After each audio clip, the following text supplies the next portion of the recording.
pleasure to be here. Thank you so much, everyone, for your hospitality. Who we are is the students and professors of the University of Osnabrück from Germany, specifically the program of Peacebuilding and Conflict Studies. We came here actually to get a deeper insight in the Cyprus conflict.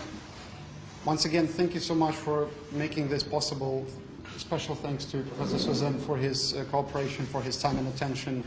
I know I must have been really annoying with the amount of emails and the clarifications that we needed. And once again, thank you. We are glad to see you here. We would be more than happy if you could find time after this lecture, after this event, to join us a bit later for some dinner, just to exchange, basically, to exchange some experience, to get to know each other better, perhaps to establish some new non-official connections between our universities. Yeah, and I think we can start. As far as I see from my group, everyone is already here, so from what I can see. Okay, a very warm welcome from me. Thanks, Alexei, for the introduction. My name is Ahmet Sözen. I'm the chair of the Department of International Relations here. Our connection started with Alexei last semester when I was a guest professor in University of Osnabrück, specifically at the Unit for Peace and Conflict Studies. I was asked to talk about the contemporary status of the Cyprus conflict today, and then open up to your questions. Let me say a few things about myself so that you can understand the kind of perspective that I'm going to give you. When it comes to Cyprus problem, I think it's fair to say that I carry a couple of different hats. One hat is, of course, being an academic who has been writing on various aspects of Cyprus problem for the last 3 quarters or 3 decades, something like that. In addition, I also carry the hat that for a time I was on track 1, meaning that I also served in the peace negotiations as one of the members of the Turkish Cypriot official team. And the last 10, 15 years I've been deeply involved in what we can term second track diplomacy or track 2 diplomacy, which we can talk in more detail at the end of my presentation. So today I'll try to give you a couple of perspective regarding the type of impasse, the type of deadlock that we have been in regarding the Cyprus issue. While trying to explain this impasse or deadlock, I will be doing an analysis as to how we came to where we are from 3 different levels of analysis. Very basic in international relations. I'll talk about the global level, I'll talk about the regional level, and I'll talk about the local level in trying to explain how we came where we are. Now, before dwelling on it, I don't know whether there were anybody in this group who been to Cyprus before. Is it the first time? No. Your second time? Third time? Second time. Okay, good. So the rest of you, it's your first time, and you've been here for the last 48 hours, right? Okay, I'm just trying to understand the type of baggage you have and the amount of knowledge on the Cyprus problem, but you have read articles and whatnot. And It was an entire seminar. and an entire seminar. Good. All right. So, knowing that you had a seminar, again, I'll start with some basics as to where Cyprus is. So if you look at this map, it gives you one perspective. And if you don't have a very healthy eyesight, you will have difficulty in finding Cyprus on the world map, right? It's a very tiny island here. So this gives you a perspective regarding how much weight maybe Cyprus has regarding the globe. Now, this map yet gives you another perspective. You will have a easier time finding Cyprus here. If you look at it, this is mostly a European map, and you can find that Cyprus is somewhere along the borders of what can be termed Europe, right? So this gives you a different perspective, a more, let's say, European perspective. Now, this is one of my favorite maps. Currently, we are here, by the way, Famagusta. I always make this joke when I show this map. If Cyprus was not an island, and in fact not insulated by water, but we had from Famagusta down here a highway, with my driving probably 2 hours you're there. So what, for example, now Israel is bombing that area, it's like 2 hours driving from here if there were a highway. My point is that we are actually so close to a very troubled geography. But nonetheless, as an island, we feel a kind of security. In fact, just 2 days ago, I had a interview with Die Presse, which I think is a Austrian one, but it's a German-speaking newspaper, where I explained this sense of security. But nonetheless, you know, they were asking me, from here, we were able to see some of the missiles from Cyprus. So in that sense, yes, we are an island and we feel a bit secure due to being an island and insulated by water, but nonetheless, Cyprus is very close to a very troubled area. And the recent events in the world showed us that, in a way, no frozen conflict is in fact frozen. That we shouldn't take things for granted.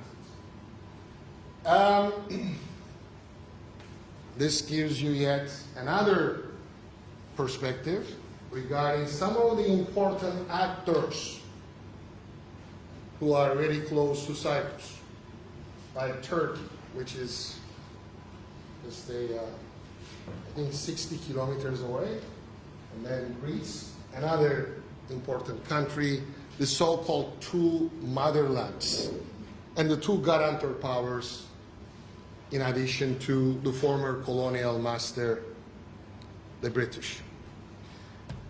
Okay, this yet gives you another perspective, a more micro perspective of the situation on the ground, where since 1974, there is a physical division on the island, although the division in fact started way earlier in Cyprus between the two communities, because the UN peacekeeping force first landed in 1964, but nonetheless after the war in 74, This is the situation. There is a UN buffer zone. I think you've been to part of it in Nicosia yesterday. There are some parts, as you know, about here, where the distance between the two sides is like 10 meters, very close proximity. There are some parts here where the distance between the two sides is like 4 kilometers. And the division, the dividing line from west to east is about 180 kilometers.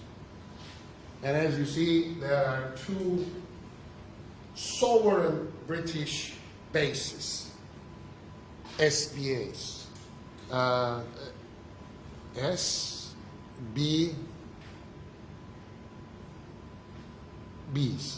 SBBs. Now, or SBAs, sovereign British areas. It's also interesting because there are a lot of arguments nowadays that these bases are being used currently for some of the bombing taking place in the Middle East. These are British bases, but nonetheless, sometimes they are used by some of the other NATO members. At least there are very strong rumors that that's the case. So tells you another perspective on the Cyprus issue. Now, the three levels of analysis regarding how we came to this current impasse. And when I say impasse, maybe I can refresh your memory. The Cyprus peace negotiations started the year I was born.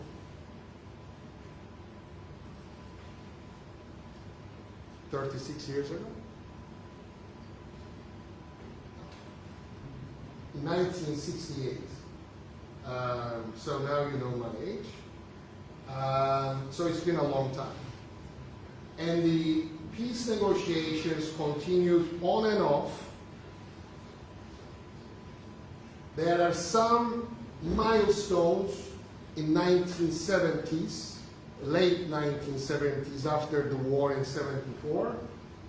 In 77 and 79, the two leaders in Cyprus, Makarios Denktash and Denktash Kyprianou, they agreed on what are known as high-level agreements or summit agreements, where, at least on paper, the two leaders of Cyprus agreed that the future solution to the Cyprus problem will be the creation of a federal state in Cyprus. Constitutionally, it will be bi-communal, and territorially, it will be bi-zonal. And since then, since the late 1970s, all the negotiations, known as intercommunal negotiations, took place under the auspices of the UN based on these criteria, these solution parameters, meaning to reach an agreement to create a bi-zonal, bi-communal federation in Cyprus. Clear so far? You know this, right? I'm just teaching basics, or I'm just lecturing basics. Now, long story short, these negotiations went on and off. Finally, starting in 2016, see, I'm just fast forwarding to present time. In 2016, these bi-communal negotiations evolved into what we call an international Cyprus conference in Geneva. Why international conference? Because in addition to the two leadership, the leaders of the two communities, you also had the three guarantor powers, Turkey, Greece, United Kingdom, also participating into this Cyprus International Conference in Geneva. In addition, the EU as an observer. All right? And they also continued on and off, started in Geneva, Mont Pelerin, and then Crans-Montana. These are all expensive Swiss towns, by the way, or cities, where you spend shitloads of money, pardon my French, to accomplish peace for some of the issues in the world.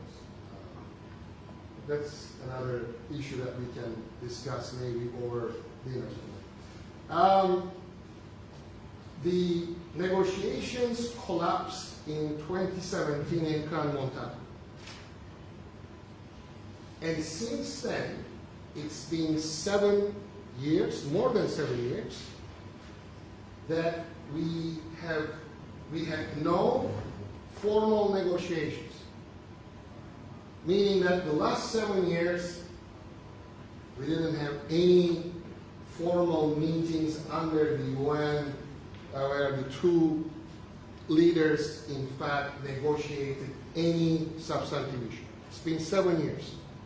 We had a few, what is known as unofficial meetings, but nonetheless, the formal negotiations have been cut off since 2017. And maybe you know or not, on the 15th of this month, the two leaders will have an unofficial dinner in New York. It's nice, huh? You go to New York for a dinner, not a private jet. Anyways, so this is where we are. Now, how did we come to where we are today? Now, starting with the global level, in my opinion, and feel free to challenge me and also ask questions if you don't agree or if you are not convinced.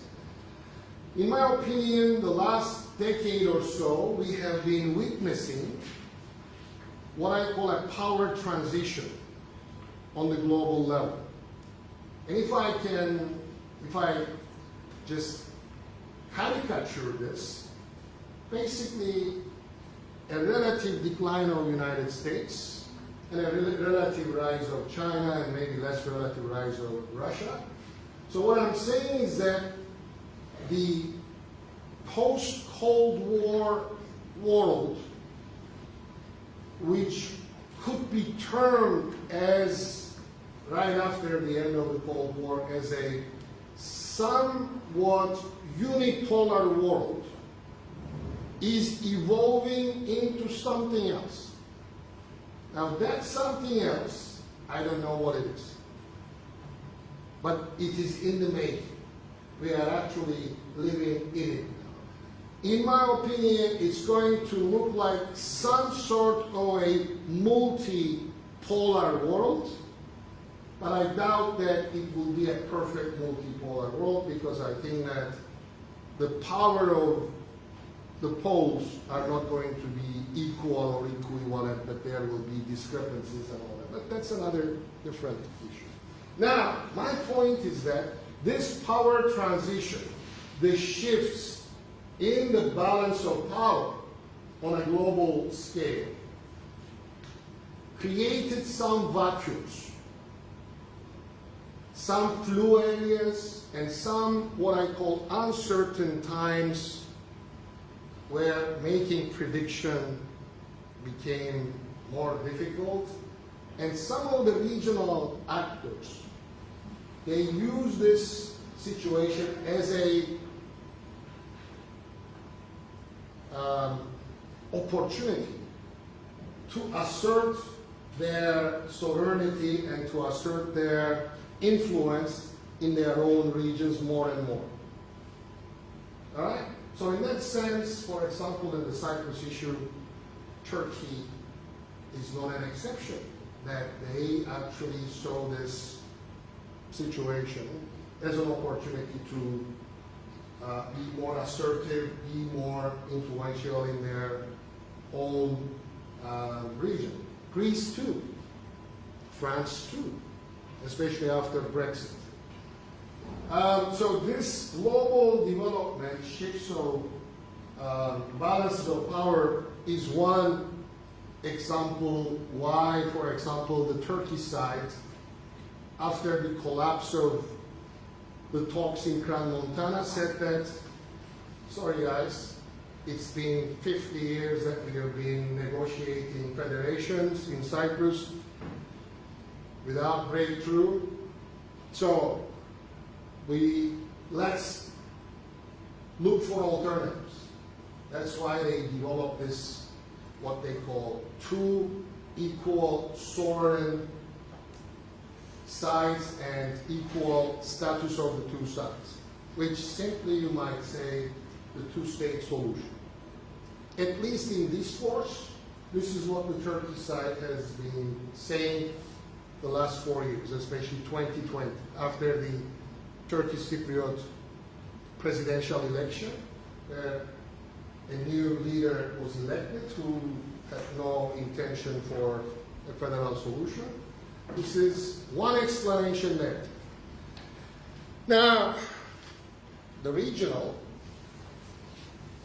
of course, this global power shifts in the balance has also had some regional repercussions. The region that Cyprus is in, which can be roughly termed as Eastern Mediterranean region, also witnessed some of these geopolitical shifts. The discovery of hydrocarbons, natural gas, also fueled these things. And for example, we started seeing a bloc that started with the Greek Cypriot side, the Republic of Cyprus, Greece, and Israel, this triangle, and also expanded to include later Saudi Arabia, United Arab Emirates, and whatnot, as one bloc. And against it, and Egypt, of course. And in opposition to that is Turkey. And Turkey, for a time, used its, for example, navy to be more visible and assertive in the region. And Turkey called this new situation as its own situation, as valuable loneliness, meaning that morally we are right, so we don't care whether there is a block or whatnot. Now, the other factor that pushed Turkey away, rightly or wrongly, from cooperation in the area was what was happening in Europe. Started with Sarkozy, the French, interesting French president. Remember him? Sarkozy. And then Miss Angela Merkel, who sort of not seeing Turkey as belonging to Europe, where in fact in 2005 Turkey started its accession talks with the European Union. But these European leaders in a way pushed Turkey away, and then some of the regional developments, like the Arab Spring, like Turkey's own protests known as the Gezi protests, also turned Turkey into some other spaces, and later the attempted coup in Turkey gave Turkey a very authoritarian turn, and internally became more and more authoritarian, and meaning pushed more and more away from its European and Western allies, which created the situation that Turkey also had established this unique relationship with Russia, a NATO member country. So that was also part of the reason. On the one hand, Greek Cypriots were aligning with the regional countries, and Turkey was parting away from them. So that was also the other factor, the regional dynamics that contributed to the current situation of impasse, the deadlock. Clear so far? You've been following me? Yeah? Now, finally, what I call the local or the domestic level. And let's face it, if you look at the last quarter century, one of the most important turning points in Cyprus was the beginning of 2000s, all the way to the failed referendums, the so-called Annan Plan referendums in 2004. But that process started, the negotiation process started in early 2000s. The first version of the Annan Plan came out in November 2002. And finally, in 2004, there was the fifth version of the Annan Plan, which was ironed out in Bürgenstock, Switzerland, another expensive Swiss town, and then put to simultaneous separate referendums. Now, long story short, that referendum was on a peace plan, which is the first and the last comprehensive peace plan ever being tabled in Cyprus. I cannot emphasize its importance more than that. It's the first and the last comprehensive peace plan ever being put on the table. You might say, what about the high-level agreements? Well, yeah. One was 4 paragraphs, the other one 10 paragraphs. You might say, well, in 1993, we had the Boutros-Boutros-Ghali set of ideas. Yeah, 100 paragraphs, several pages. Annan Plan was 180-something pages. Plus, it had 10,000 pages of appendices that included all the federal laws as well as the 3 constitutions of United Cyprus. So, that plan was rejected by 76% of the Greek Cypriots, by and large with the recommendation of their leader, who in fact agreed on the plan in Bürgenstock, came to Cyprus, had a live TV, cried what they call the alligator tears, telling his people that you should give a strong no to this plan.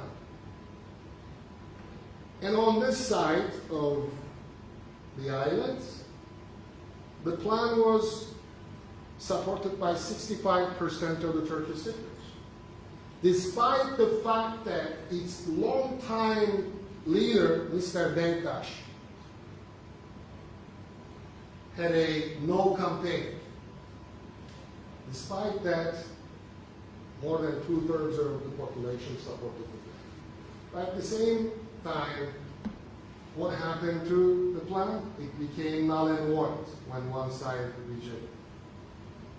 Now, fast forwarding, negotiations continued on and off between different leaders, and finally in Crown Montana, it failed. And I'll give you one perspective why it failed, and maybe when we go back to the southern part of Cyprus, people that you are going to talk to might give you another perspective. This is not a Turkish Cypriot perspective per se, but a lot of diplomats are also saying that at the last end, where after 10 days, where you have the two leaders, Antonio Guterres, the foreign ministers of the guarantor powers, Federica Mogherini, the High Representative of EU, and Espen Barth Eide, who was the Secretary General's special advisor and head of the good offices in Cyprus, currently Foreign Minister of Norway, our good friend. That picture, is it going to be possible again? We don't know. But it's known and accepted by many that Mr. Anastasiadis, the Greek Cypriot leader, on the final night in dinner, he was the one who withdrew from the table, believing that the kind of agreement that they were so close would be an agreement that he wouldn't be able to convince majority of the Greek Cypriots to say yes on it. So he couldn't risk a second failure in the referendum. And instead, he was saying that I should go home. He had a behind the closed door meeting with the Turkish Foreign Minister, Mevlut Çavuşoğlu, telling him that he has 6 months for the next election. He should go back home, campaign for his re-election, and after he gets re-elected, then they can solve the Cyprus problem with even some other alternatives, sort of indicating that it can be two-state solution. I don't know, but if you read the diplomatic statements and whatnot, that's the situation. Now, long story short, what I mean here is all these negotiations that has been going on for a very long time, they are failure, and especially the failure of the Greek Cypriot side to accept a power-sharing agreement with their counterparts, created what I call frustration and an exhaustion in the Turkish foreign policy groups. And they were saying, okay, if they are not interested, okay, let them know. So the local dynamics, the local factors compounded, combined with the regional and the global factors, in a way pushed us where we are today, in my own opinion. So that's my sort of analysis as to how we came to where we are. Now, people are also asking me, was Crans Montana a watershed where things are not going to be the same afterwards? Or is this another bump on the road, just like what we have witnessed the last 50 years, that we are going to find another opportunity to pick up the pieces and continue? I don't know. And I know, but I don't know. In the sense that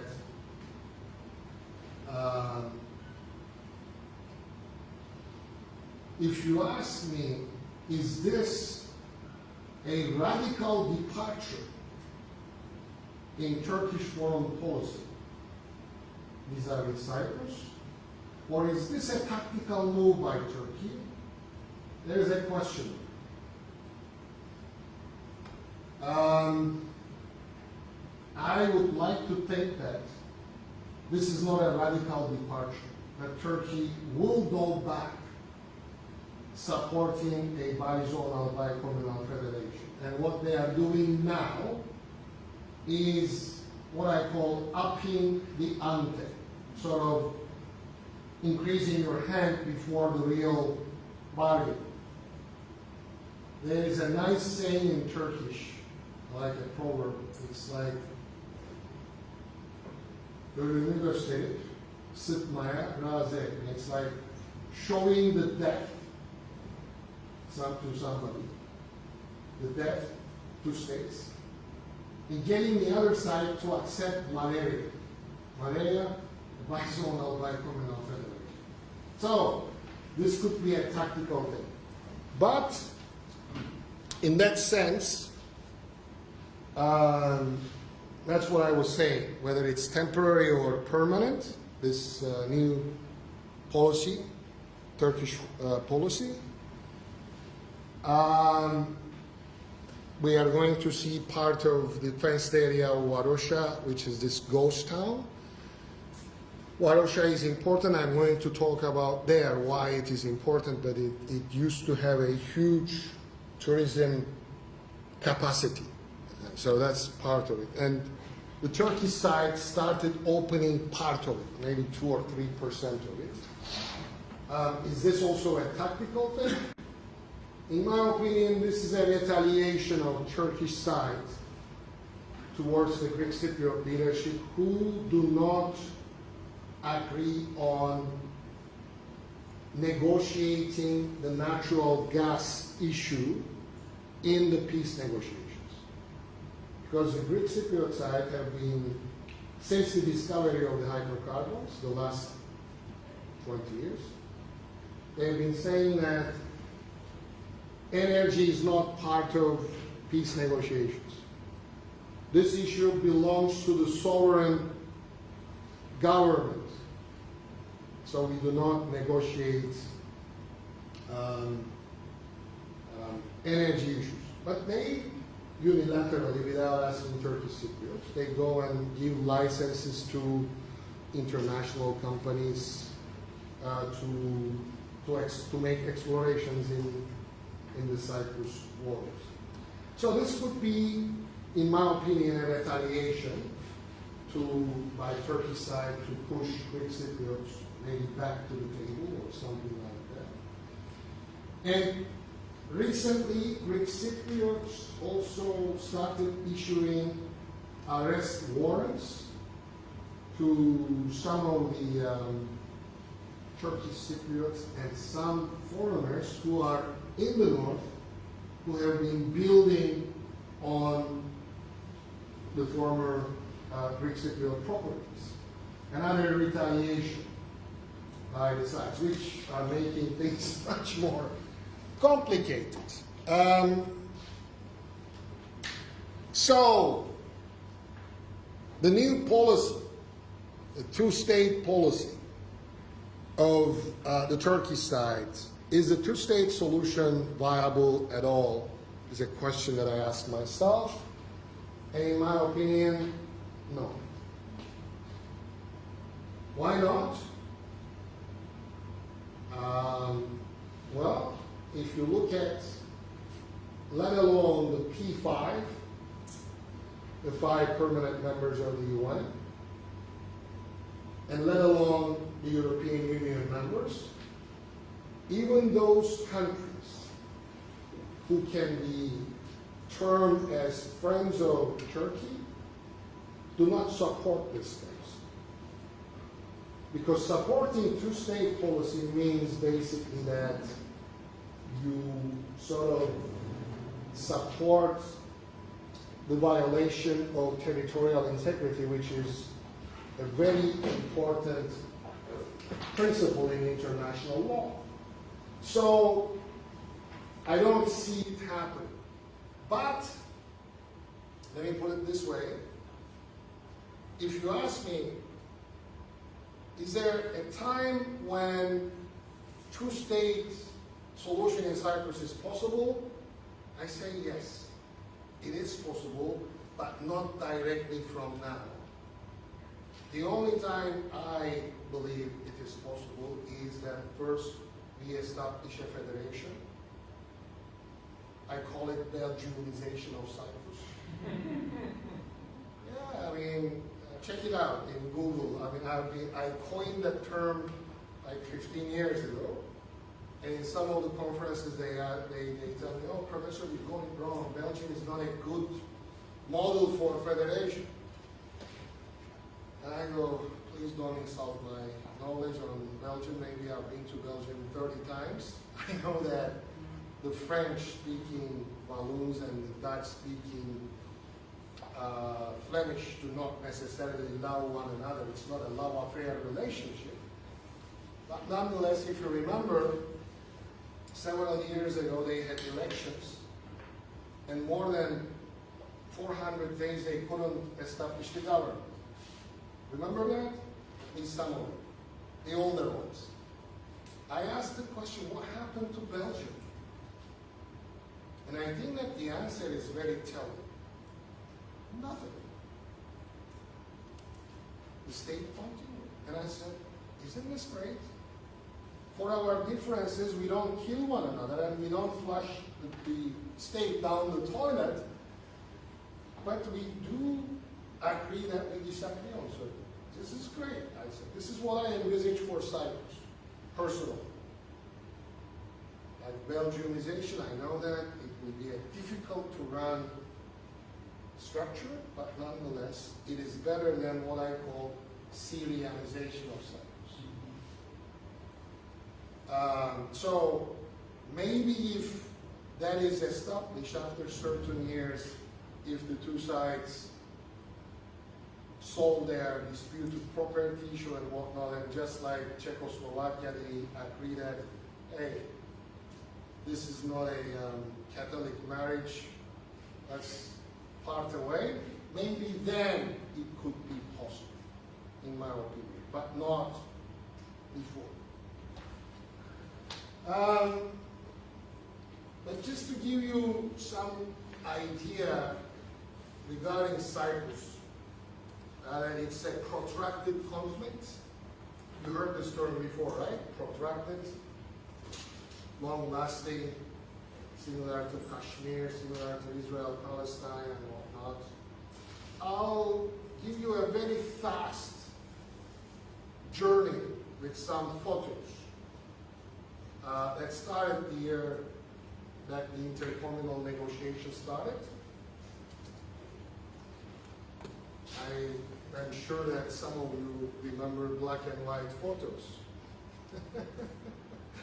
Not the young ones, but there were a time when we didn't have even color photos, but black and white. Yeah, the two interlocutors, Mr. Denktash, Mr. Pleridis, and you had the UN chief at that time, Urtwaltime. The Geneva talks, 1976. Oops. Archbishop Makarios, Mr. Denktash and Urtwaltime.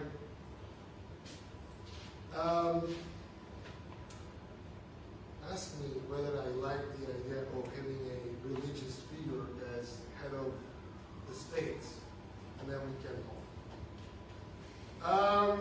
Yeah, leaders change. Makarios died, and there is an argument, I think it's beyond rumor, that he died about a year after he agreed on this high-level agreement with Mr. Denktash, that the future solution will be based on a bizonal, bifurcational federation. There is an argument that he died regretting that he signed that. I don't know, there is, how do you say it in English? When something that you didn't like, that you did something, that caused that you actually died because of it. In any case, there was a near recipient leader, times, color, thank God, yeah, times passing. Leadership change, Secretary General change. Do you remember this guy, or do you know this guy in the middle? The end ones again. If I say Dayton Peace Agreement, huh? Richard Holder was an obnoxious, but a tough diplomat. He came to Cyprus believing that he will bang heads of these two nice gentlemen, who also, I mean, these are these two gentlemen. They also became old. The leaders of both sides. He thought that he would bang heads and solve the Cyprus problem, but he also joined what I call the graveyard of the diplomats of Cyprus problem over the years. Leaders change, secretary generals change, leaders change, secretary generals change, leaders change, secretary change. This is also a very interesting photograph that I like a lot. Why? This is a communist guy, Dimitris Christofias, the Greek Cypriot side. He passed away a few years ago. This is a Turkish Cypriot leader, an ethno-nationalist, by the way, together with a communist guy. And this is the UN Secretary General's special advisor to Cyprus, Alexander Down, the former foreign minister of Australia. I remember the first time I met him in 2013.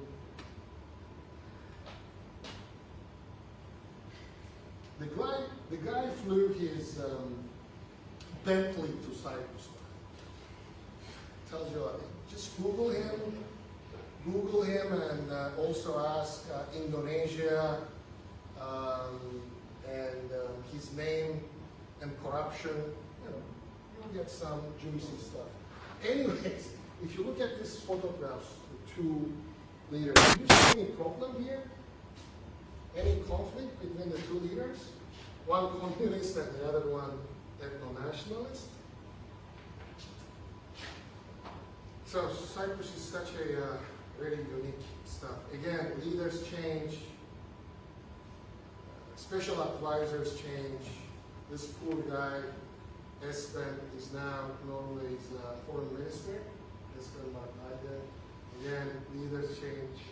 COVID comes, COVID goes. Right. And and we continue drinking the national drink of Cyprus. I presume some of you maybe tried last night and maybe some of you couldn't make it today. Zivania, which is this high spirit Cyprus drink. Now, long story short, since the year I was born, we have the intercommunal negotiations going, and the last almost 50 years we've been trying to achieve to a bi-zonal, bi-communal federation in Cyprus. But that was the basic idea. Now, I'm not going to get into some of the controversial terminology, but you should keep in mind when it comes to Cyprus or any other issue, any other conflict, I think things like self-determination, right to statehood, what is a nation, what is an ethnic group, what is consociational democracy, functional federation versus federation, federation versus confederation. These are all issues that we have been thinking about for a long time. Now, the last part, we have been talking about mostly on track one, meaning on the leaders level, on the official level. What about the average Turkish Cypriots, the common citizens on the ground? What do they think about the important issues of the Cyprus problem? Well, we personally, myself, together with some of the Greek Cypriot friends, researchers, we have been conducting public opinion polls on both sides of the UN divide. We asked people, do you have any hopes that the Cyprus problem will be resolved through a bizonal bicommunal federation. The blue represents Greek Cypriots, the other color, which is supposed to be red, looks orange, represents Turkish Cypriots. As you see, majority believes that there is no hope that Cyprus problem will be resolved. It's here that these guys are hopeful, a very small minority. I always make this joke here, I don't know what they drink or smoke, but they are hopeful. But nonetheless, we changed the question. We asked people, but do you desire, do you want Cyprus problem to be resolved? Then majority say yes. So, long story short, hopes are low, though the desire is high in Cyprus. This is where we are. We also tested, through public opinion polls, alternative solution models in Cyprus, not just BBF, which is bizonal bicommunal federation, but we also asked, what about unitary state? What about two states? What about continuation of the status quo in Cyprus? We also tested all these alternatives. In fact, back in 2011, 2012, our results were cited by UN Secretary General Ban Ki-moon in his reports to the Security Council. So in a way, in those years, we've been doing polling very much synchronized with the ongoing negotiations. Our idea was to try to do something similar to what the Northern Irish did to reach that Good Friday Agreement, where polling was part of the peace process. But in any case, long story short, if you look at the results, this slide shows you that the first preference of Turkish Cypriots is a two-state solution. A bizonal bicommunal federation is the second preference. And for Greek Cypriots, their first preference comes as a unitary state, and a bizonal bicommunal federation is their second preference. But the only alternative, according to these results, whether we like it or not, the only alternative that has the chance to pass from a future referendum on both sides with some majority is a bizonal bicommunal federation. Because the other alternatives will be rejected by either one side or by both sides. So practically, again, whether you like it or not, the only solution that has the chance to be supported by majority on both sides is a bizonal bicommunal federation. We also tested if there is referendum tomorrow, how do you vote, and I don't want to get into all detail.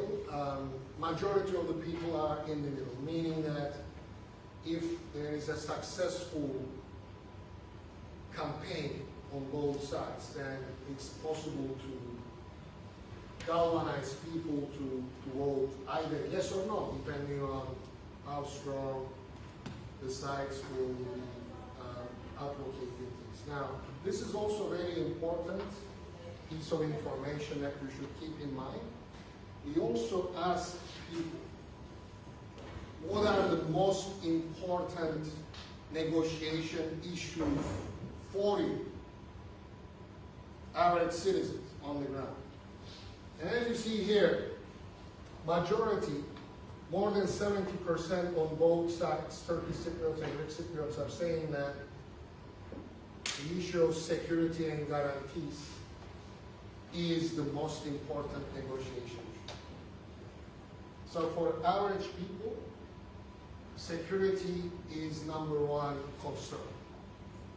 Now we also tested, what about the competencies of the constituent states and the competencies of the federal government? Nobody gives a, right? The average people don't care how much functions and competences federal state is going to have and how much the constituent states.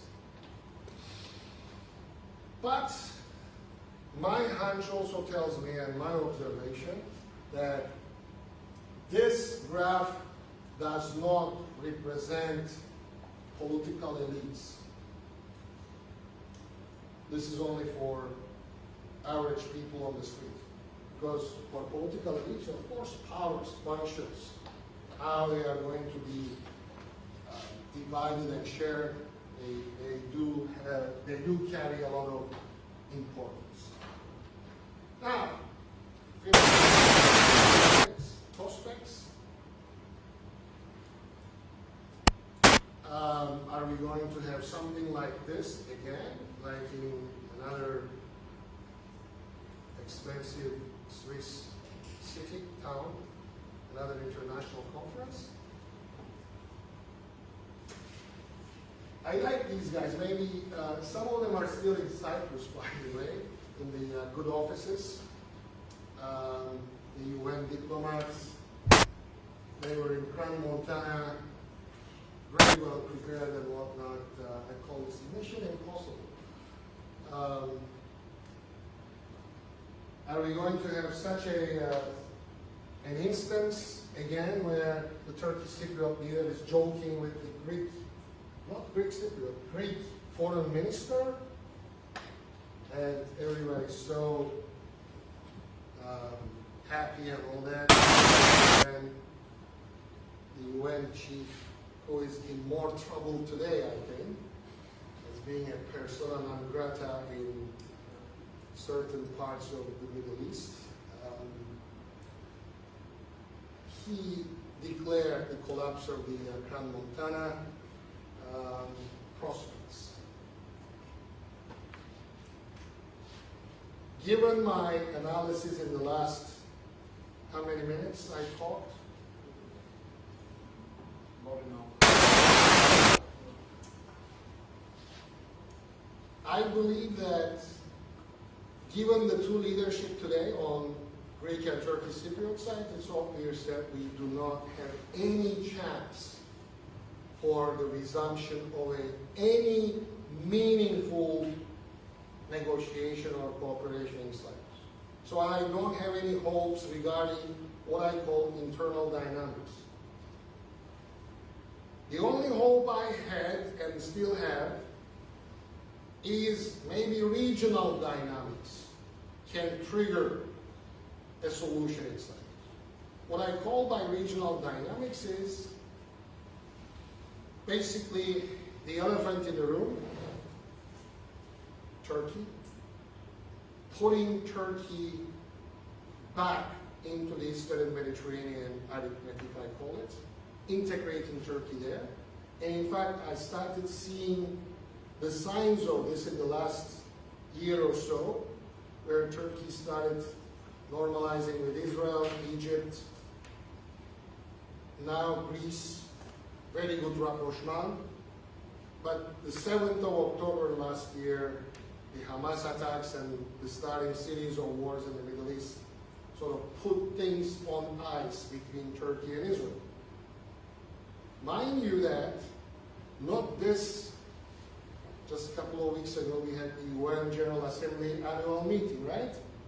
Last year, Mr. Erdogan and Netanyahu met in New York talking about the possibility of pipeline and energy cooperation and things of that sort. So things were actually moving in that direction. When will we have such an opportunity again? I don't know. But if I see if Turkey is put back into this arithmetic with the Western allies in the shadow of the war in Ukraine and in the shadow of the series of war in the Middle East. That's part of the solution. But that by itself is not enough. The current Greek Cypriot leader, Mr. Christodoulidis, also doesn't have a good track record. He was elected last year boasting in his election campaign that he was the one who prevented Crown Montana, who was the foreign minister at that time. So he also needs to be, I'm trying to be politically correct, aligned. I don't know whether Olaf Schultz or some other guys in the EU can also contribute in this alignment. So that's where I see things that might have a potential. In any case, in Cyprus, we have three obstacles. One is to come up with a text similar to the Annan Plan, a comprehensive solution that will be acceptable to all the parties, not the two parties in Cyprus, but the three guarantors. So that's a tall order. That's number one difficulty. Number two, passing that agreement from simultaneous separate referendums is another challenge. And number three, will it work? In 1960, we had a consociational democracy, the Republic of Cyprus, which lived only 3 years. Meanwhile, can we do some things? Of course. I think I usually say the sky is the limit. The amount of confidence building measures that we can do in Cyprus without solution is a lot. But unfortunately, we don't have the political will on either side now. Okay, people like myself and many others have been developing ideas like Plan C. We developed this, which is this, not a Big Bang theory of federation, but a gradual approach, similar, using some of the structures, principles in Switzerland, the Swiss model, but a gradual approach of reaching a federal solution, not bizonal, but multi-zonal, not the day after referendum, but in maybe 10 years' time, step-by-step approaches. But these are not finding too much traction by track one, meaning the leadership. Personally, I've been involved. I've edited a special issue on track two diplomacy in the Eastern Mediterranean, if you are interested. This is open access. You can Google it. Another thing which was Friedrich Ebert Stiftung assisted publication I had is conflict resolution in the Mediterranean, energy as a game changer. This was last year. Mostly using second track diplomacy and whatnot. So I'll leave it at that. Thank you for your uninterrupted attention. I didn't know that I would be talking this much, but I can take your questions if you have any.